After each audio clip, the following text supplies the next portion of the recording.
Hi there. Today we're going to look at how to deploy a .NET service to Railway. We're going to start by creating a solution, then we're going to add a deployment configuration file, and finally we're going to deploy it to Railway. This should take no longer than 10 minutes. Let's get started. All right, here we are in Visual Studio. Let's go to File, New Project, and select the ASP.NET Core Web API Native AOT. Now, we could use just a regular web API, but I think native AOT is pretty exciting. The cold boot is incredibly fast, so let's use that. Click Next. Let's call this Railway Deployment AOT. Click Next. You can leave all of this as default and click Create. All right, now that we're in Visual Studio, here is our fresh project. So there are a few things that we need to add. So let's do that. All right, first thing we want to do is we want to update program.cs with a couple things. We want to add the port that the application is going to listen on, and we want to add health checks. So let's do the port first. To add the port, you can do this at the top in the builder section. So let's add these two lines in. We have port, where we get it from the environment variable port, or if this doesn't exist, we'll use 8080 as the default. And then just add webhost.useURLs, just like this. That's it for port. Next thing we need to do is we're going to need to do health checks. So the simple thing that you can do here is just add builder.services.add health checks, and then under app, you want to use health checks. And actually, maybe you want to use that up here. And that's it. That's all you need to do for program.cs. So let's move on to adding a Docker file. All right, to add a Docker file, we can right-click on the project, go to Add, and click on Docker Support. Keep it selected on Linux, and click OK. Now, we can delete this first part here because we're not going to be debugging inside the container. This is for deployment mostly. And there are three sections that Microsoft Visual Studio has generated for us. First is the build section. So you can see here that we're using the SDK container to build. Then we have the publish section. We're still using the same SDK container to publish. And then we're using the runtime base container to actually put our published application into. So that's the Docker file, and we can actually leave it as is. We don't need to add anything else here. Next, let's move on to the deployment configuration file. Right-click on the solution, go to Add, and select New Item. Now, the item we actually want is not here, so we're going to select Text File, and we're going to call it railway.toml, a TOML file. Now, there are a couple things we got to add in here. So first, we need a build block. This will tell Railway that we want to use a Docker file, and it'll tell Railway where the Docker file is. So you can see here the name of our project and then Docker file. Next, we want to tell Railway how to deploy our application. So this is the start command, which you can see is the same as this entry point down here. I also like to set the restart policy to be always. If there's some kind of an exception or something, the application will just restart. And since this is AOT, it'll restart very, very quickly. And then health check path is set to /health. This is the same as this line right here. And that's all. I think we're done with the solution. So let's go ahead and create a new repository in GitHub and then push that up there. Now, you can actually create a Git repository in GitHub first. You can use command line.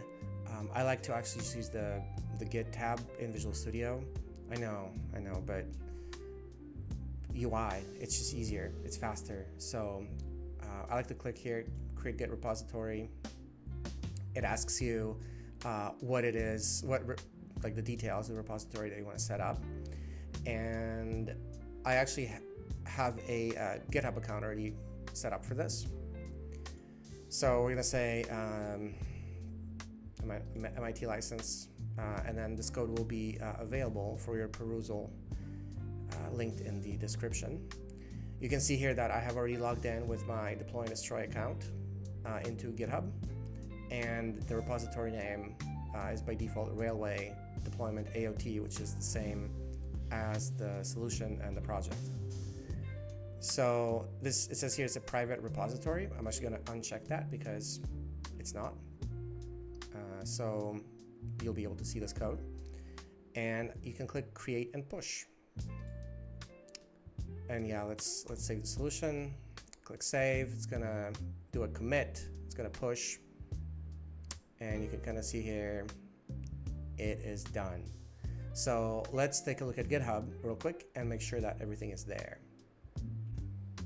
All right, here we are in GitHub, and you can see here I have my railway deployment AOT project, which I just created. You can see here it was literally just created now. There's no README, but by the time you see this code, there's going to be a README with more information about this project. So next step is going to be all in Railway, and we're going to start deploying our service. So let's go ahead and go to Railway and get started. All right, welcome to Railway, railway.app. I have another video coming up about what Railway actually is. It is my favorite deployment platform. We'll go into that a little bit more in the other video, but for now, let's focus on creating a new project. So you can either click here on new project or on this giant div. So let's click here, and it asks you what kind of project you want to create. So out of the box, they provide a few templates that you can use, like Mongo, Redis, Postgres. But what we're actually going to do is we're going to deploy from GitHub repo. So let's go ahead and click on that. And it's going to ask you to log in with GitHub. So I'm going to go ahead and do that real quick here. And it's asking me what kind of permissions I want. And it's going to read my email address. That's fine. And I'm going to say authorize.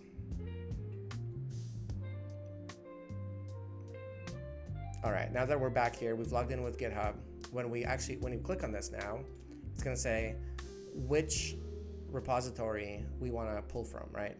So let's go ahead and click on configure GitHub app. And we're going to give, now you can do two things. First, you can say all repositories. If you have a big GitHub account, you probably don't want to select this.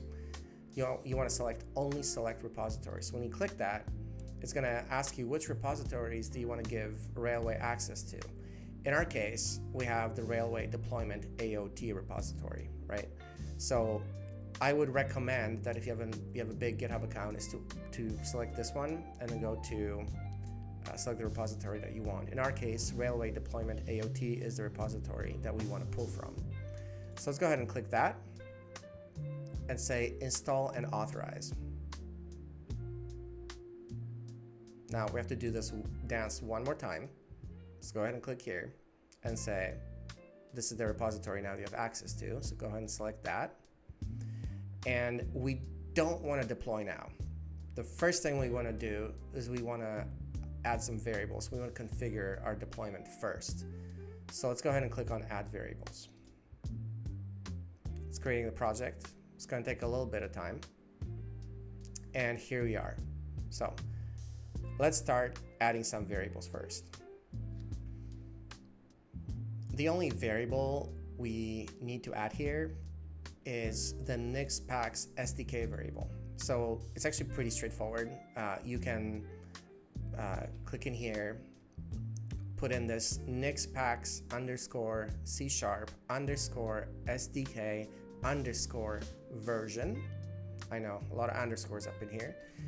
And then what you want to do is you want to say 8.0 because that is the version of .NET that we're using. So click on add, and it's saved here. Now you can see there are some other variables that Railway gives you out of the box, but really the only one we care about is this NixPax C# SDK version. So we're almost ready to go. Let's check one more thing. Now, if you've just created your Railway account, and your GitHub account potentially, you may not be able to deploy right away. So if you click on the Deployments tab, it may say something like limited access.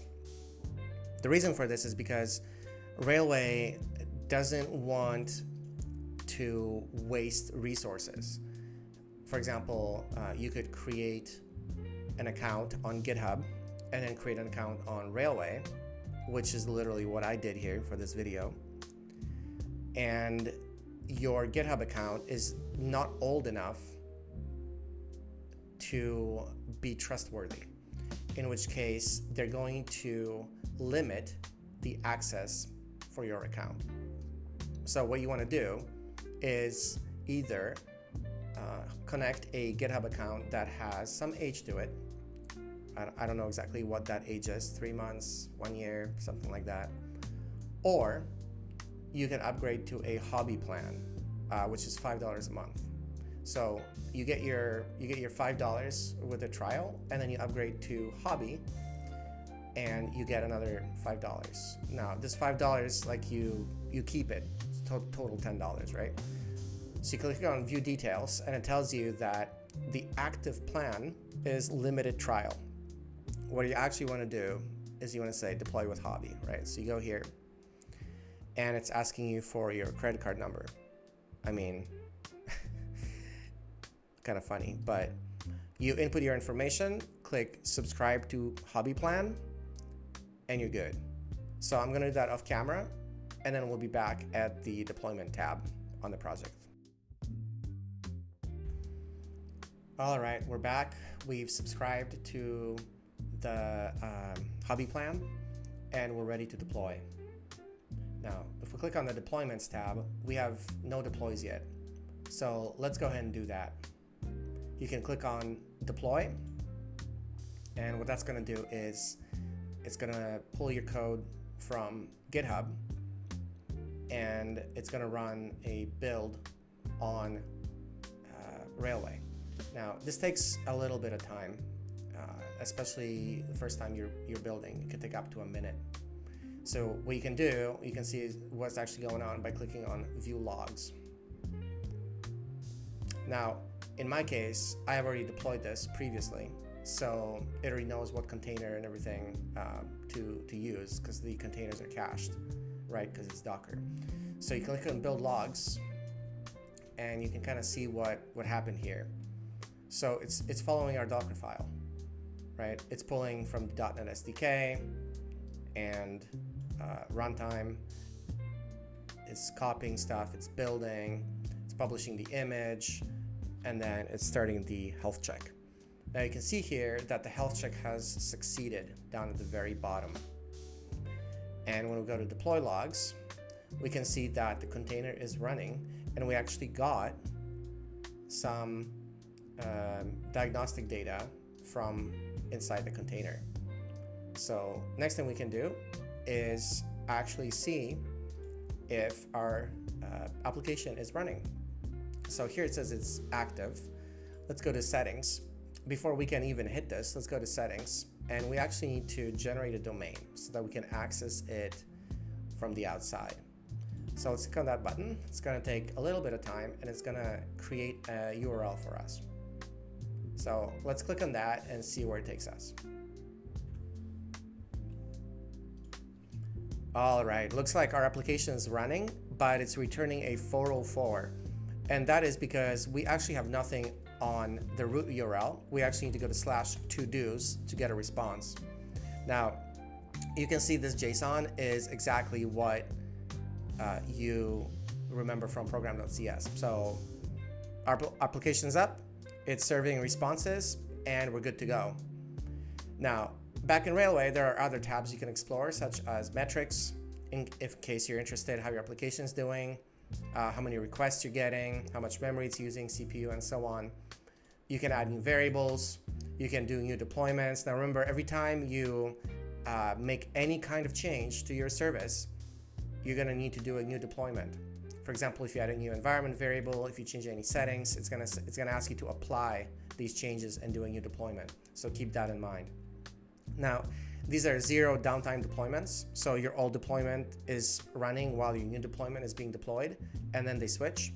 So there's never any downtime, but just something to keep in mind.